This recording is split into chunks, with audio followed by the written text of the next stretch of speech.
Hi, I hope you're doing well. I really wanted to talk to you people about cough etiquette.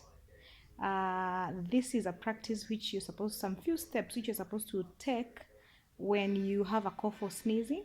And this is important because it stops spreading infections and germs. When you have a respiratory infection, or maybe you have a cold or a flu, you can easily spread the infection to another person.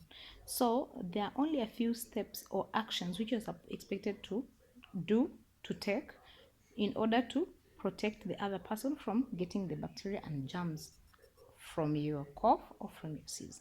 Number one, when you're coughing, please cover your cough. When you're sneezing, cover your sneeze.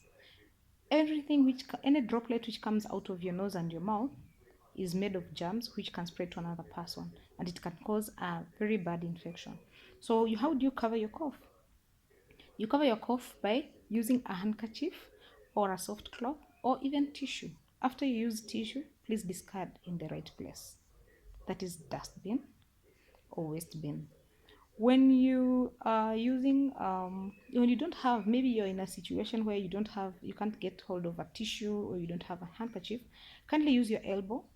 Just do just that and sneeze and cough.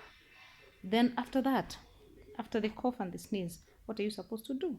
Just go do a alcohol hand rub, or just wash your hands with soap and water, antibacterial soap preferably, for 20 seconds.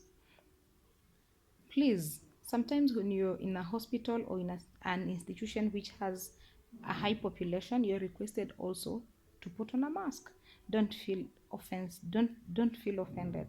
Just kindly take it positively, because you could just be giving that infection to another person. So the mask is just to protect others from getting the germs from you. So I hope this will be helpful. Share, subscribe, and just let's get this habit, uh, our daily practice, so that we can protect ourselves and protect the loved ones. Thank you for watching. Share, subscribe.